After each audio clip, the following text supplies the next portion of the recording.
Welcome to the FEG Insight Bridge. This is Greg Dowling, Head of Research and CIO at FEG, an institutional investment consultant and OCIO firm serving nonprofits across the U.S. This show spans global markets and institutional investments through conversations with some of the world's leading investment, economic, and philanthropic minds to provide insights on how institutional investors can survive and even thrive in the world of markets and finance. Today on the FEG Insight Bridge, we welcome Kara Nortman. We caught up with her recently at the FEG Investment Forum, where she was one of our featured speakers. Kara is one of the Angel City FC owners and Monarch Collective founder. Have you ever had a Hollywood A-lister casually say, "Hey, let's start a sports franchise"? Well, me neither. But Kara has. Hear her amazing story. She will also share her vision for the Monarch Collective, a private equity firm focused on women's sports, and she will share her experience of being a woman in the venture capital business. Don't miss a minute. We really think you'll get a kick out of it.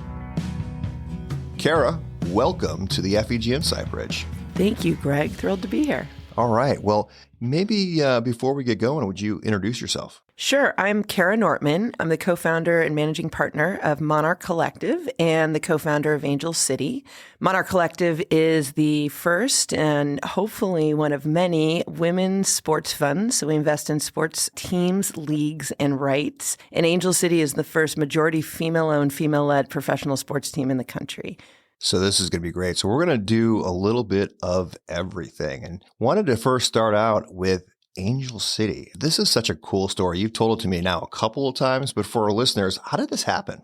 I would say it just started with curiosity and passion. If I ever were to write a book someday, I think one of the titles might be The Joy of the Side Hustle or the Hobby, because it did just start as something that seemed wrong in the world that felt like I should maybe look to make right, and then it became we should make it look right. But basically, I was at the 2015 World Cup finals with my three girls, face painting. My little one was on the ground, like a hoodlum. She actually took her shirt off. I have a picture of her. She was 3, so it was okay. It was okay. It was okay. This is not Europe. 2, actually. I think she was 2.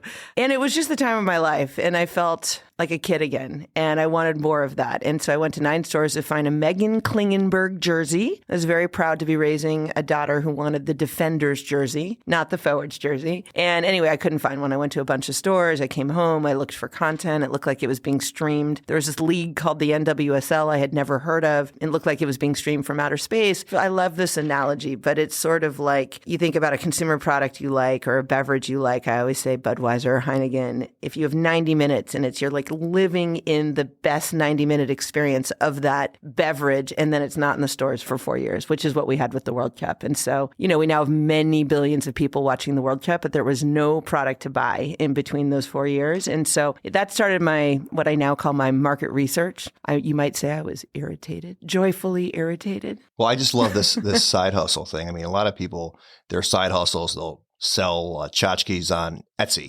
You started a soccer team. As a working mom of 3, I formally started it with Julie Ehrman and Natalie Portman in 2019.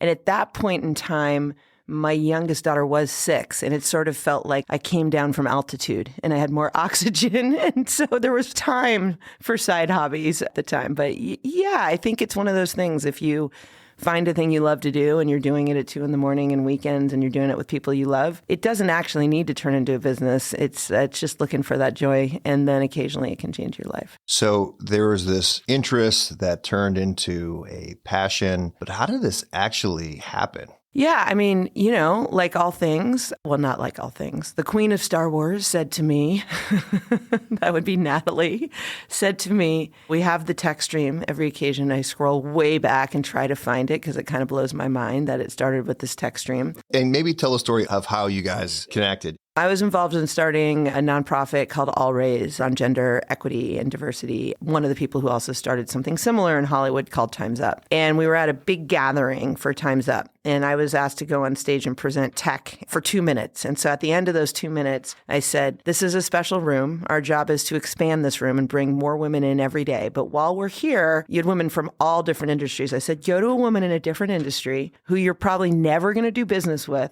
Do you just want to meet and get to know and give them your number and go meet for a meal? And if they're weird, block them. I mean, I literally said that. It's still in my phone. I can show you when we're done when you let me turn my phone back on. She put her name in as Natalie P. And I think we did our first call when I was driving in my minivan through the Mojave Desert. 6 months later, we met for a meal. And at the end of the meal, I think in the last 15 minutes of the meal, like I often did, I would talk about the pay equity fight for the U.S. women's national team. So I got involved in the pay equity fight. I became an advisor to the union. And she said, how can I help? I'm super interested in that. And I said, you are? I said, you're interested in soccer? She said, yeah, because my son wears a Messi jersey one day and a Rapinoe jersey the next day. And he just wants to watch great football. I know, not American football, global football. And Messi is playing in the MSL right at the MLS. We need to get MLS. Yeah, I'm sorry. Yeah. No, has he come to Cincy yet? Yeah, he has. Yeah, it was quite an ordeal. Oh, yeah, it's incredible. So anyway, that's how it started, and we built a little bit of a friendship, and that friendship sort of blossomed through the World Cup and other things. And one day we were actually throwing an event together for the players when they came back from the 19 World Cup, and I was texting with her on the way either to or from that event, and I kept waxing poetic about how to get the union funded in different NIL or name and likeness revenue streams. And she just kept writing back, let's start a team. Let's start a team.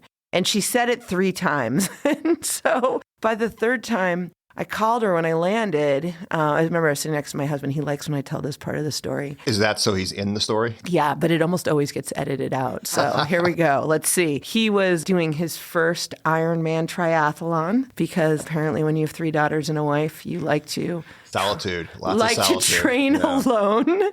And I showed it to him and I got off and I called her and she said, don't you know how to do this? And I said, well, what do you mean? Don't you start businesses and fund them? And I said, yeah, I know how to raise capital. I know how to hire management teams, but I've never had to build a stadium or, go get a license to a unique IP entertainment platform. But anyway, that's where it started. And I think it was more somebody who thought something was, she dreamed bigger for me than I allowed myself to dream. And then I believed it was possible.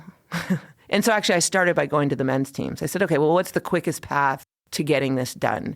And so I went to the men's teams. I remember I sat with one of the presidents and, he was interested, but not that interested. And so I was doing a bunch of work to come back to him, to grab the capital, to start building the team. And she said, is this how it works? You do all the work for somebody else? And I said, well, it's a good point. A lot of great stuff there to unpack. But one of my favorite is that you truly are a soccer mom in a minivan. The cliches are real. I love it. I love it. We also have an couple electric vehicles, but... Well, you are in California. Yeah, the minivan was definitely a moment when we had the 3rd child and we got the minivan and I said, this is actually happening. Well, you couldn't be an official soccer mom without it. So it's very fitting. You had this struggle. Like, when did it come to fruition? And then how did you get other people into the fold? Yeah, it's a true hero's journey, and some days the hero's journey continues. But, we started in earnest probably August, September of 2019. And so it was Natalie and I, and then I was looking to bring in a president to work with us. And so I recruited Julie Ehrman in to work with us, and she's the current president. She's extraordinary. And then, we really were iterating on the plan, the stadium, the how to bid for a license. And we started with obviously the revenue streams and understanding our stadium options.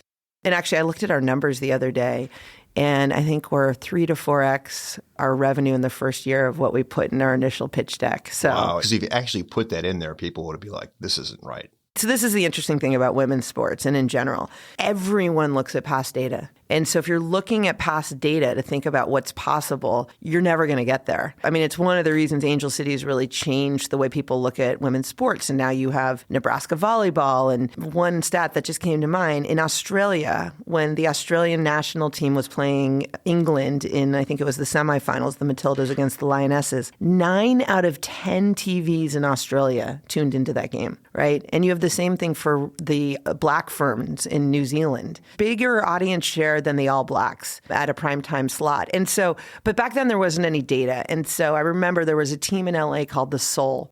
There were a bunch of defunct teams as well and defunct leagues. And that was these were the biggest questions we were getting. You could succeed, but the league could fail. I think I didn't look at the underlying assumptions for that first model when I went back last week, but I think it was something like 8,000 or 9,000 tickets. We went back to the Soul data and we sort of built the plan with what are people going to believe, not what do we think we can do. Because when we went to our sponsors, we said we were going to do a ton more to get, we got a $10 million jersey sponsor in place, which was unheard of. before we sold a single season ticket or named a single player. By the way, one other thing that was interesting is there were high-profile players that we were considering bringing in, and we brought in one named Kristen Press. Kristen got injured and tore her ACL in our first season. So what ended up happening is we didn't have a single known player on the Angel City team before that season, and we're still, 16,000 season tickets, selling out multiple games. While I really want Kristen to get healthy, please get healthy, Kristen. We want you back. It's interesting because you can't say it was the Kristen Press effect or the Alex Morgan effect or something like that. It was just an incredible in-stadium experience that people love and want to come back to and honestly harass me for the schedule so they can plan their vacations and their work travel around not missing it, which has been terrific. I think we've already proven that for the women's national team, you may get better viewership for that because they're better than the men. They have proven that out. I mean, everybody stops what they're doing. I want to watch the Women's World Cup. I think the question probably initially was, okay, we get that. Will they watch 2 games a week, 3 games a week? Will they follow a season? And I think that is something you're trying to prove, yes, they will. Yeah, I mean, everyone go check out We Are Angel City. So it's the Instagram account. You'll see the quality of the content, kind of the player profiles. You guys have FC Cincinnati here, right? And first place, FCC. First place. I've not been to a game, but I imagine it's incredible, right? The environment. It is an incredible environment. So I think there's kind of, maybe 3 things I'd bring up. One, is it fun to watch this sport in general, right? We spend so much time talking about who's the best at X, Y, or Z. We know men's soccer in the United States is far from the best, right? But I was at the MLS Cup last year, the finals. It was one of, if not the most fun game I have ever been to. And so, do you like watching the sport? And, why are we so obsessed with it being the best? I mean, we are obsessed with it all being the best, but that's number one. It's, it's a beautiful game. It's a beautiful game. Football is life. I agree. We got to do some Ted Lasso. I like to, yeah. Everyone go watch that scene with Hannah, with all the owners when they were trying to do the Super League. Oh, that's great. Yeah. It's kind of like you. Well, a lot of people sent me that scene in the final scene. I'm still determined to meet her because, you see those characters on television and it actually does mean something to people. But the second is the experience incredible? And do you want to go back? Why do people go to Disneyland? Why do they go to, I don't know, Coachella? Why do you go to these experience at Burning Man? Maybe not this year. Maybe not this year. I've never been. It seems very dusty. Well, it seems like they had flooding and mud. I don't. Apocalyptic. The whole Passover, so maybe biblical plague thing. Yeah, maybe not. That's probably not the experience that you want in Angel City. Let's go with 15 years ago before it jumped the shark. How about there we go. But anyways, the experience incredible. And then do you connect to the players? And to connect to the players, you need distribution. And actually a big part of what fed my fuel around Angel City in those first 4 years, 15 to 19, was the only content channel I had was Instagram. So I could follow Crystal Dunn and Ashlyn Harris and Allie Long and a bunch of players you guys maybe haven't heard of. Hopefully you've heard of some of them. But having that distribution, I was like, God, these players are fun. They're interesting. They're cultural icons. I remember Allie Long, she was a gamer and she was challenging male players to gaming duels. So anyways, that is, I think, how you connect to things. And, it's amazing. We have, of course, little kids show up, though I like to debunk that this is a family thing. This is we have big men who have Angel City tattoos on their shins show up. I think we're close to 50-50 from a demographics. We're heavily 17 to 34-year-olds. But we do have, it's obviously a family-friendly thing. And people comment on that all the time relative to football in other countries, that it's safe, it's communal. Our players, and this happens in women's sports everywhere, stick around and sign autographs and take pictures. And you just have hundreds of people who stay after the game to do that. And every one of them has a different player they love. And honestly, they usually look like that, that girl. If it's a blonde girl, she used to love Tyler Lucy. If she's a black girl, she'll love Simone Charlie or Jasmine Spencer or Sarah Gordon. And so these girls and boys see themselves in these players and they see these virtuoso athletes sweating and kicking butt on the field and they become their heroes. Yeah, I can imagine too, depending on the position you play too, right? If you're the sweeper or you're a midi, you're our keeper. People love keeper. There's a lot of keeper, goalie energy. I'm raising a goalie. There's never goalie jerseys. There's a lot of petitions happening. I mean, it's very exciting. This all happens, and then HBO gets involved. I'm sure that the Hollywood A-listers that you have kind of help. But talk about that process. And is it weird to have cameras around all the time? I have not experienced cameras around all the time. You kind of get used to it, you know. The docuseries turned out really well, so it's a fun one to watch. I think it's maybe 2.5, 3 hours in total, but they had 100 hours of footage. And actually, so, you know, I think at some point in that first year, and we basically raised, you know, our first less than $1 million. We ended up raising it 3 weeks before COVID. And so sometimes I think about, gosh, what if it was 3 weeks later? But that actually allowed us to think differently. I remember having one conversation with Julie where I said, this gives us the, I forget, it's so early. Is it concave or convex thinking, which is the, anyway, I said, this allows us to have concave thinking. What if we never go back into stadiums? What if we're playing and media is our only distribution and we're figuring out how to engage with players in different venues? Like, what if we could just imagine a completely different future? What would we do differently right this second, not knowing when this is going to end and not owning a stadium, being a tenant? It was pretty interesting because we got to go through these just very different thought exercises, and we sort of were like, okay, we're going to show up digitally far before we show up on the pitch, and we want to build community in the real world, but how do we do it? And so we started like getting people together in drum circles, and we had this big community we built on Slack, and kind of gardening days, and I mean, you know, motorcycle rides. I mean, we had like the whole shebang. I mean, I remember I was in a motel in Utah wearing an Angel City mask. And it was early days, you know, it was definitely pre-documentary. And my sister was there with us, and she was wearing masks, and she's like, there's some people outside freaking out about Angel City. And I'm like, what are you talking about? Nobody knows about Angel City. And they were part of our first like many hundred supporters group who were on Slack. Wow. And it was in the middle of COVID, and I sat outside at a motel. And that's when I think I realized, wow, this is going to be something. But so anyway, at some point in that first year as we were gathering, and obviously we do have a lot of high profile athletes, actresses, et cetera, Abby Wambach, Mia Hamm, Julie Foudy, Billie Jean King, Lindsey Vonn, Eva Longoria. You know, we have this Jennifer Garner, Glennon Doyle, et cetera. But I think we realized something special was happening, and we have some people, you know, who know a thing or two, and they said, maybe we should start filming our meetings. And I was like, okay, this is weird. Our hair definitely looks very COVID-y, you know, or I mean, I should say, obviously it was a very difficult time, so I don't want to diminish that, but you can kind of see in some of the opening scenes, we all look a bit unkempt. So I love you told me the story that someone came up to you and was like, hey, you're my favorite character. And you're like, I'm not a character. This is reality TV. Yeah, that was very funny. I don't know if you'd be my favorite character. I mean, you know, I'm totally cool with that. There's a lot of really good characters in there. I don't want to put you on the spot and ask you if you've seen it, but have you seen it? I have seen it. What do you think? I've seen it. I thought it was great. Yeah. It was just fun to see the journey. And even if you're not a sports fan, I think it helps, right? But I think you'd enjoy it. So a plug for it. Thank you. I mean, it should be about the players, the staff, the team. And so the beginning, you know, the first episode and a half is really about the making of the team, but then we really transition into the players, and we have extraordinary players just as human beings. I mean, Allie Riley, our inaugural captain, you know, she's just one of the best people out there in terms of her values, how she shows up, what she cares about, how she leads that team. Watching the team onboard rookies, Alyssa Thompson's 18, right? She's one of the first to skip Stanford and come over to Angel City. Strangely enough, she goes to my old high school. So the Stanford of high schools, I'm sure. I mean, and actually my middle daughter is there. So she's like, Mom, a kid who goes to my school is playing professional soccer, right? And these things start to blow your mind.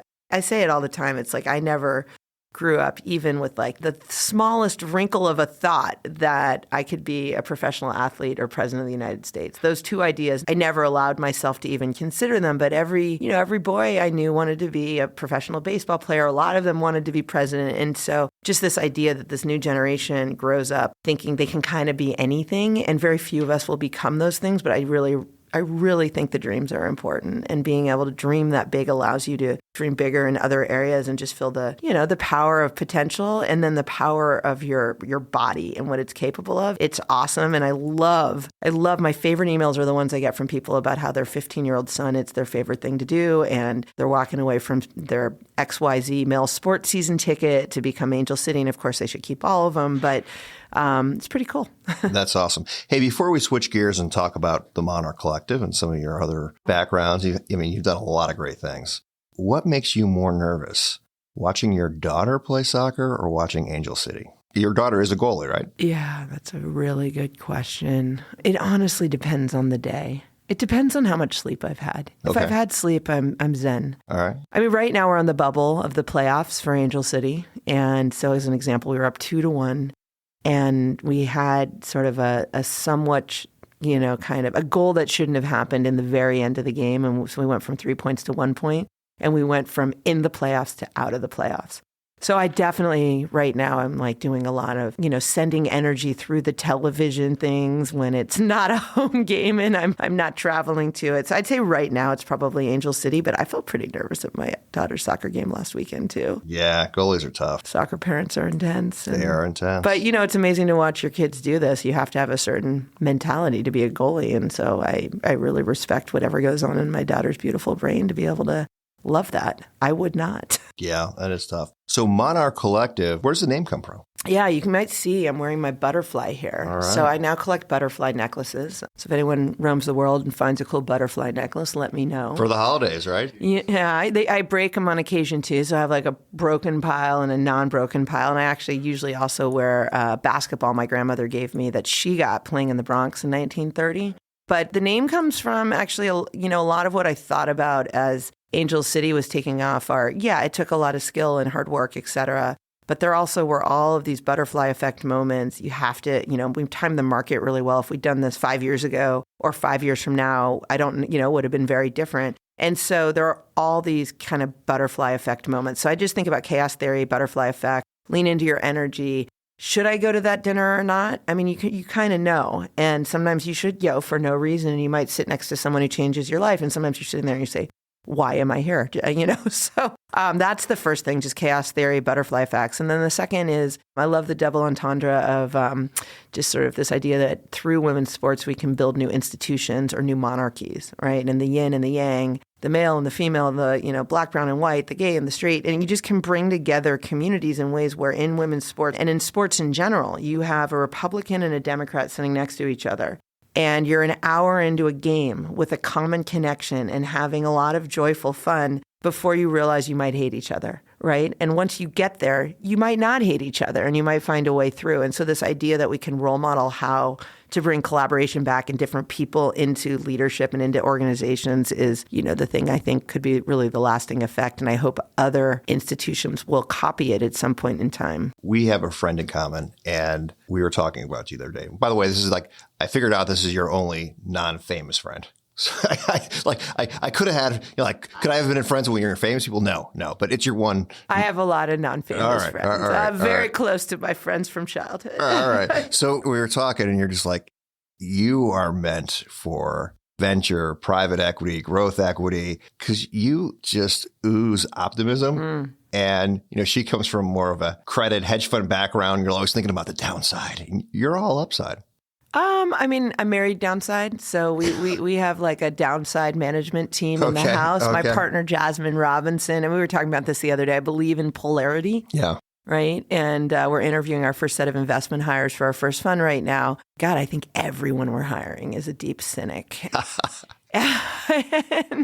And I'm going to have to hold on to the optimism for everything. But yeah, I guess what I would say is I have optimism in trends and what's possible, but I have a lot of pessimism when I look at working capital and income statements. It's obviously if you're looking at credit, you're just if you're looking at credit or you're a corporate attorney, that's what you're paid to do. We hope to have a very low loss ratio because we're going into assets with Monarch that really are capped by, the downside is capped by franchise value, the value of rights. It's more of a growth equity to private equity risk profile, but I think we should constantly be challenging where we're spending our time because it's such a dynamic market. The market should, who knows how anything grows, but it should grow, 5x, 10x, even more in the coming years. So it does feel a little bit like tech to me when I started in the late 90s, where it feels like this very small part of the ecosystem, and it's less than $1 billion compared to $500 billion for men's sports. And that's all revenue streams, sponsorships, ticketing, media, NFTs. Anyone remember those? Yeah. Oh my gosh. I would say the market is more of a venture or growth equity market, but you can actually find some really interesting, almost like arbitrages on risk if you're focused on the right assets that are going to grow with media revenue right now. When you invest, maybe tell us how this works. I know how to underwrite a stock or a bond. How do you underwrite an investment in a sports franchise?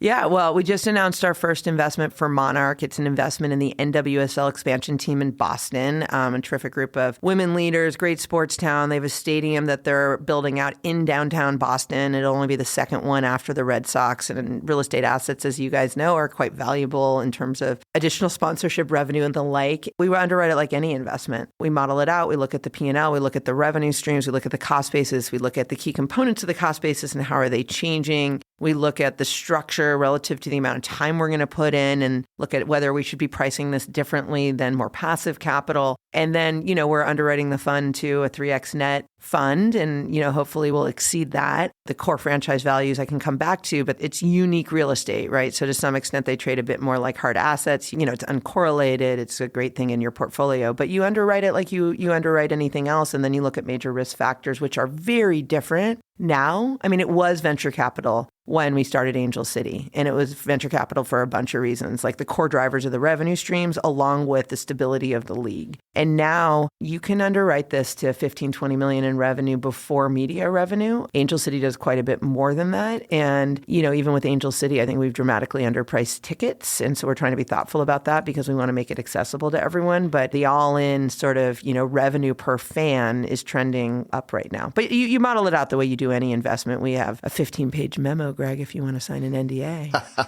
So you mentioned earlier that you're trying to watch women's soccer, and it felt like it was like broadcast from outer space, watching it on Betamax.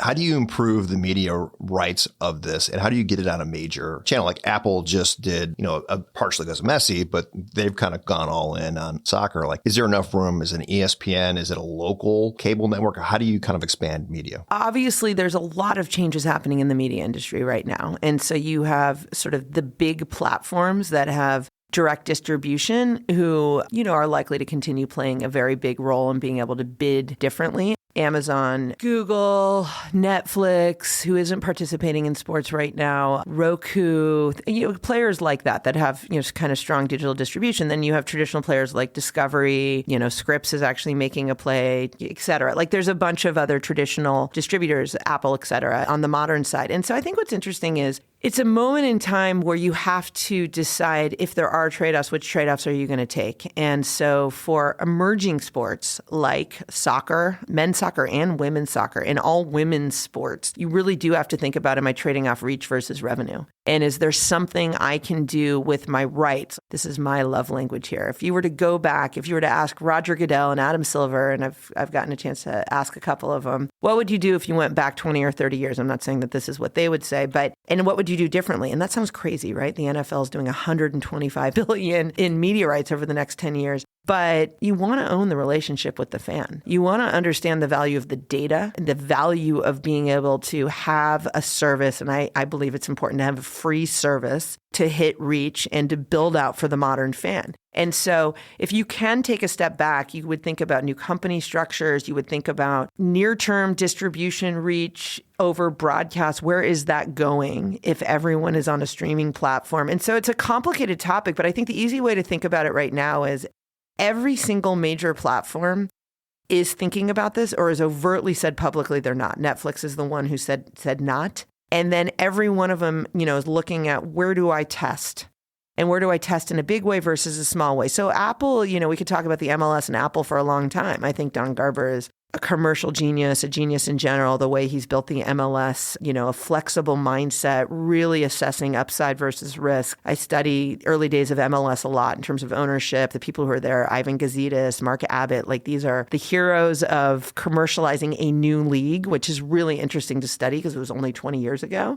It was only 20 years ago and the team values were like close to zero, right? There were 3 families that owned all the teams. And now you have LAFC at $1 billion valuation. And by the way, Angel City's revenue is higher than some of the lowest tiers of the men's team without media revenue.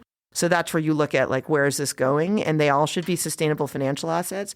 But so the media revenue really drives enterprise value. And so I think I want all of us, and we have really smart owners around the table who own teams in other leagues, to just be thoughtful about reach versus revenue, length of contract, what we can do directly. Can we get creative on the deal structuring front? Not for the faint of heart, but it's such a fun and exciting opportunity. All right. So I'm a cynic. Love it. You like credit. I'm jaded. You're jaded. Skeptical. I mean, I love the story. Tell me why, other than it feels good, why to focus just on women's sports? Can I make more money? You can make more money. Why? Think about it this way. I was trained at IAC, which is a parent company to 100 consumer brands, many of which are separately traded now, like Expedia and Ticketmaster and people like that, Match, et cetera. I ended up running M&A there. That was my first chapter. And we had to underwrite everything to EBITDA. And so right now, I got into this because I want to pay players more for what they do. But right now, our salary cap's $1.8 million. And we have the exact same asset for everything other than media rights right now. So the core 3 revenue streams are ticketing, sponsorship, media revenue, right? Then you have merch and other things. And so you're starting at $1.8 million. And yes, we should pay players a lot, but if we pay them in line with being able to actually be great at business, right? And I have these conversations a lot, like we need to be great at business. Then you can look at franchise values in the NBA and NFL. At some point in time, if there is a media deal that goes south for one of the major men's leagues, I assume it will impact valuations everywhere. And actually listening to podcasts probably like this one and Capital Allocators and some of the others, which, I'm a student of, or, just prepare for when that happens because it'll be a buying opportunity. But ultimately, if you underwrite this to scarce asset value, and then like a performing business, there's just tremendously more upside. It is like venture in the late 90s when you were investing in tech and there just wasn't a ton of revenue. Whereas the men's side, I'll pick on Europe for a second. No, I won't pick up on Europe. Problem is when you're trying to do deals all over the world, you don't want to pick on anyone. No. Yeah. On the men's side, you have the Warriors doing close to $1 billion in revenue, right? They're one of the highest revenue teams, so they're throwing off a lot of cash flow. NFL teams are throwing off a lot of cash flow. And there's a lot of liquidity on both sides. A lot of people want to own them. It's a much more efficient market with fewer growth drivers. So we're very focused on media revenue-oriented sports. So soccer, basketball, golf, tennis. We would look at racing, cycling. There are other sports that you could see this happening. But women's sports, there are fewer people focused on it. You have to show up and do real work for much smaller checks, $10 or $15 million checks. Most of the funds out there investing in men's sports are multi-billion-dollar funds, and they don't get out of bed for that level. We're purposeful, passionate. We can make people a lot of money with fund sizes that are a couple $100 million to a $500 million fund sizes, and maybe even do some co-invest, right? Yeah. And I think about stakeholders and I think about how to show up with the right size fund to do the work we want to do. I think we can have I know if we do this right, we can have net 3x, but we should have some outliers that are significantly north of that. I should temper my optimism because I think people will be pretty happy with 3x net. I think so.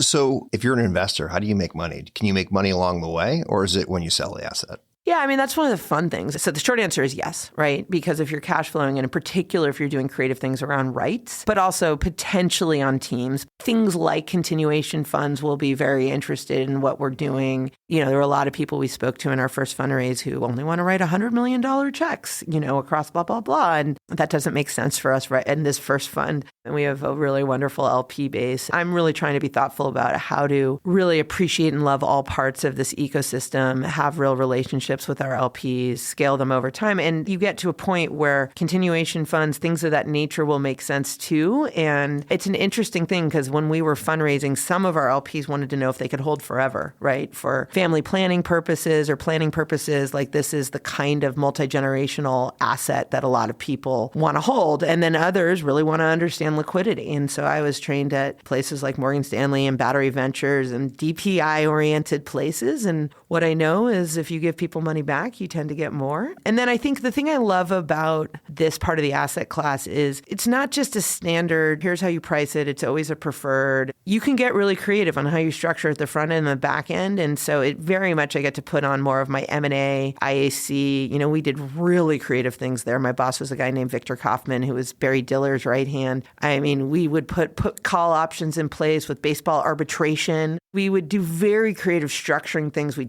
spun out 5 public companies while I was there. I sat with him in the beginning and he said, you should set this up legally so this fund can go public. And I said, I'm not thinking about taking a fund public. I'm thinking about starting a fund. But that's the way the brains kind of work there. And so, yeah, there should be an opportunity to do that. But also, it's really important we get alignment with our LPs and make sure they understand how we plan to operate. We're a north of $100 million fund right now. And so we're going to be very thoughtful about exiting in the right way. And I think most importantly, one of the reasons we get into these investments is because of how we'll thoughtfully exit, because these are community assets and it stands for something more than just making money. And that's why they actually do make money, because they're part of the community where diversity in the cap table and the C-suite drives outcomes. My partner, Jasmine, was at the Boston launch yesterday. Her dad played in the NFL in the late 80s when peak salary for someone in the defense was hundreds of thousands of dollars. She's a Black woman. It matters to people. She doesn't talk about that, but she doesn't not talk about it. It's just her identity. It matters to show up and have all sorts of backgrounds, representations, et cetera, to a community that sees themselves in this team. And so being thoughtful about exit is important. You kind of hit on it with IAC, but just kind of a fun fact, probably a lot of singles who are happy or angry with you, because you said Match and Tinder were all part of your process. Talk about IAC. What'd you learn there? IAC was such a fun job. I mean, it really was fun. I think I was 30 and I was sort of like in the M&A department and then very quickly was promoted to run it. And it was very intellectually honest and creative. And so very creative deal making and then very financially disciplined. And so we would lose a lot because we would be looking to buy. I mean, I remember when we tried to buy Facebook, right? Who didn't try to buy Facebook back then? And, we were much more disciplined in how we would price Facebook, sometimes to our disadvantage, right? But Facebook and Reddit and Dig and Siri. I remember when I brought Siri to Barry and I said, we have this search engine called Ask and it has a great AdSense deal, but actually, what do we think is the future of search? And then you had to underwrite those things to, is it going to drive more EBITDA? What period of time? And then Victor Kaufman is a deal genius, a structuring genius, and they've moved across many different chapters. So I think I really learned what I'm employing now more than anything, which is how do you be creative and optimistic about what is possible? How do you put your thumb on the scale? And this is really important there. And now in women's sports, which is if you just show up waiting for the deal to land on your lap, it might, but people call us all the time. We're happy to talk to people about how to look at women's sports. But at that point in time, everyone's seeing it. There's plenty of deals to do where it actually requires you going to these distribution companies and trying to see if you directly can change the way media rights are doing. So I think I really got that understanding of how to make deals happen that are more proprietary and then underwriting them to real returns. And I mean, we created a lot of value there. I mean, I did a lot of different things there. I ended up running M&A with Joey Levin. I mean, it was a while ago. He's now the CEO. He's amazing. Has been the CEO for a while. I ran dyeing brands. I was given City Search to run the day it crossed Yelp on the downslope. And that is actually, I got to run fun emerging brands. So one of the last acquisitions I did before I moved into an operating role was Urban Spoon, which, grew while I was running it. It was, it started, when we bought it, it was 1 million unique users. It grew to 30 million and it covered close to 2 million restaurants nationally, but with like a 3 or 4 4-person team. And we obviously grew that. We built out a Salesforce. We built out an iPad reservationing system to compete with OpenTable. We ended up selling that to OpenTable. But the most fun one was City Search was hard to turn around. It reported into an ad network. The data set was challenging to work through. And so I joined the mobile incubator to incubate something off balance sheet that we could potentially merge back into City Search. And that thing was called Cartify. And I recruited in this guy, Sean Rad, to run it, gave him our best engineer from City Search. And in a hackathon, he came to me and he said, hey, Cartify was connecting people and places with social data. So it was built on the Facebook API. So like the idea was if you walked into your favorite restaurant with your phone, and this was like revolutionary back then, or maybe not, but it was interesting. Revolutionary might be extreme.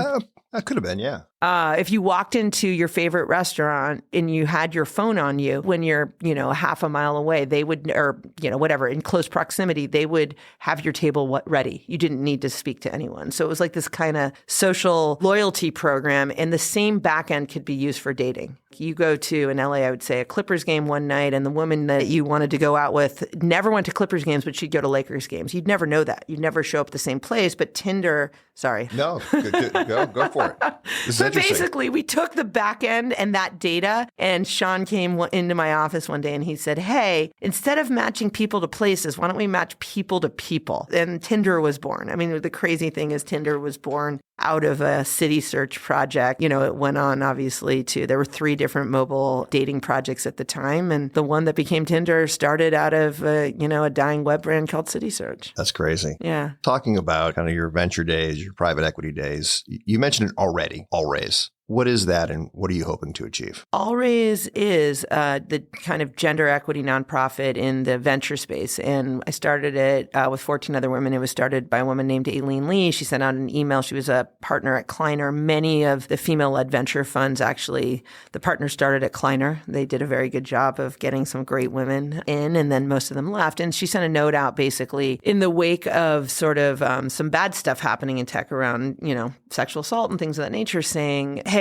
I counted up the number of female partners in venture. You're all on this list, or I don't have your email. And it was something like 40. And they said, why don't we all, I know we're all feeling terrible sitting alone. Why don't we get together and try to double that? Why don't we try to do something positive and make it 80? And 15 of us showed up, just started working on a project. If I knew I was showing up to start a nonprofit, I don't know if I would have shown up because but it became a community. I was one of the 2 people who flew there. Everyone else was local. Another was a woman named Eva Ho at Fika Ventures. We launched 4 projects: female founder office hours, a representation pledge to bring diversity into the cap table, a data project. And I started working on female founder office hours. And the idea was that, it sounds crazy now because it sounds obvious, but we'd create office hours and mentorship programs for founders who are looking to figure out how to pitch and get more capital. And so that's where it started. And then somehow we ended up on the cover of Forbes. And it was, a moment in time where women were gathering in different industries. And I'd say more, and that helped us go raise capital and really turn it into a full nonprofit. And so I was very involved in the early days. I'm kind of a 0 to 1 person when it comes to nonprofits, and it's sort of off and running, with others. But it is, I ended up doing the partnership with the Hollywood Group. And so then that was part of what led to Angel City, right? Because it was the first time that I had a reason to create the time to become friendly with women in entertainment in my hometown. And the power came from, women and men from different industries coming together. And so that was, that was the Allraise story. That's great. So what is next? Monarch. We just closed our first fund, building, relationships for the second one. We think it's the beginning of the big opportunity here. We just made our first investment. We're just about to make our first investment team hires. And I'm putting all my energy into doing that because, obviously Angel City is important. I talk to Julie and Natalie every day. I woke up in the morning and we were all texting about media rights this morning, right? And so it's sort of a petri dish that we can open source, and it's the way we're all wired, which is just how to kind of replicate this model. And it's now happening in Kansas City and, Arsenal and all over the place. We're going to make some great investments. I think the thought leadership around this is important. I hope to continue meeting other people who are launching women's sports funds. I've now talked to a couple. So you're going to see more coming out. We have the opportunity to be very collaborative with both men's funds and women's funds. And I think each fund should really know what they're extraordinary at and be really extraordinary at that. So we're building a talent pipeline of operators that we can bring into teams. And we already have a huge kind of pipeline and database, and we're doing that, bringing over playbooks. We're going to start, kind of more outbound thesis generation. I think this is a thesis-driven industry, but, this is my baby along with my partner, Jasmine Robinson, who's amazing. And then occasionally I want to go sit with my children and take a jog. And I like to ride bikes and ski down mountains. I like downhill mountain biking and skiing. Haven't done any of those in a while, so maybe I'll take a nap. But no, it's really Monarch is my full focus. A lot of dangerous things. So maybe make sure there's a good key man or key person in the docs. I do it with an appropriate risk profile. Oh, okay. I have the full face mask, and I look very cool. I like hanging out with, the Metallica boys, as I call them, riding down the mountain. It makes me feel much younger than I am. Well, thank you so much for spending time with us. This was fantastic. Thank you for having me, and thank you for having me, at your event, FEG. It's been wonderful. Such a great group of down-to-earth, smart people, and those two things together are rare in our industry. So it's been wonderful to spend time with you guys. If you are interested in more information on FEG, check out our website at www.feg.com. And don't forget to subscribe to our communications so you don't miss the next episode. Please keep in mind that this information is intended to be general education that needs to be framed within the unique risk and return objectives of each client. Therefore, nobody should consider these to be FEG recommendations. This podcast was prepared by FEG.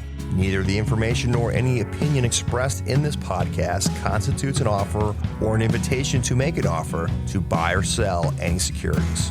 The views and opinions expressed by guest speakers are solely their own and do not necessarily represent the views or opinions of their firm or of FEG.